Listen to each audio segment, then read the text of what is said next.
आलीगाँठारे Mauli football memorial tournament अनुष्ठित। Koraput जिला Semiliguda block अंतर्गत पाकुछला ग्राम panchayat आलीगाँठारे 3 दिनिया Mauli football memorial tournament अनुष्ठित हो जाइछि।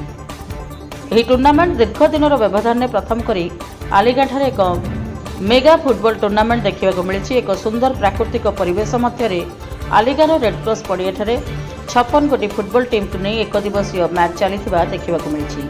ଏହି ଅଞ୍ଚଳରେ ଏତେ ବଡ଼ ମେଗା ଟୁର୍ଣ୍ଣାମେଣ୍ଟ ମ୍ୟାଚ୍ ହୋଇଥିବାରୁ ଅଞ୍ଚଳବାସୀଙ୍କ ମନରେ ଉତ୍ସାହ ଓ ଉତ୍କଣ୍ଠା ଦେଖାଦେଇଛି।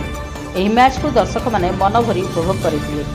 ସମାଜରେ ଶାନ୍ତି, ଏକତା, ଭାଇଚାରାର ବନ୍ଧୁତା ସ୍ଥାପନ ପାଇଁ ସହାୟକ ଯୋଗାଇବା ଏହି ଟୁର୍ଣ୍ଣାମେଣ୍ଟର ମୂଳ କାରଣ ବୋଲି ଉପସ୍ଥିତ ଅତିଥିମାନେ ମନ୍ତବ୍ୟ ଦେଇଥିବା ଦେଖିବାକୁ ମିଳିଛି। ଏହି ଟୁର୍ଣ୍ଣାମେଣ୍ଟରେ ମୁଖ୍ୟ ଅତିଥି ଭାବେ ଦୁଧାରୀ ପଞ୍ଚାୟତର ସରପଞ୍ଚ ଶ୍ରୀ ମାଧବ ନନ୍ଦିବାଲି ଯୋଗ ଦେଇଥିବା ବେଳେ ସମ୍ମାନୀୟ ଅତିଥି ଭାବେ ଲକ୍ଷ୍ମଣ ପାଢ଼ୀ, ତ୍ରିପତି ପୂଜାରୀ, କାଳୀଚରଣ ପୁନାରାମ, ସୁମଗଡ଼ି, ରାମଚନ୍ଦ୍ର ଜାନିଙ୍କ ସହିତ ଗ୍ରାମର ଭଦ୍ର ବ୍ୟକ୍ତିମାନେ ଉପସ୍ଥିତ ହୋଇଥିଲେ। ଟୁର୍ଣ୍ଣାମେଣ୍ଟକୁ ଗାଁର ମାଉଲି ଫୁଟବଲ ଟୁର୍ଣ୍ଣାମେଣ୍ଟ ଯୁବକ ସଂଘ ଆୟୋଜନ କରିଥିଲେ। ଏଥିରେ ରେଫରୀ ଭାବେ ଅର୍ଜୁନ ରହିଥିଲେ ଓ ଭାଷ୍ୟକାର ନିମନ୍ତେ ଡଙ୍ଗୁରଧର ଭଇ ଓ ମାଷ୍ଟର ଧନେଶ୍ୱର ପରିଚାଳନା କରିଥିବା ବେଳେ ଟୁର୍ଣ୍ଣାମେଣ୍ଟକୁ ସୁବ୍ରତ ପାଢ଼ୀ, କର୍ଣ୍ଣ ମୁଦୁଲି, ଗୋପବନ୍ଧୁ ପୂଜାରୀ, ଅରୁଣ ଜାନି ଇତ୍ୟାଦି ସହଯୋଗ କରିଥିଲେ।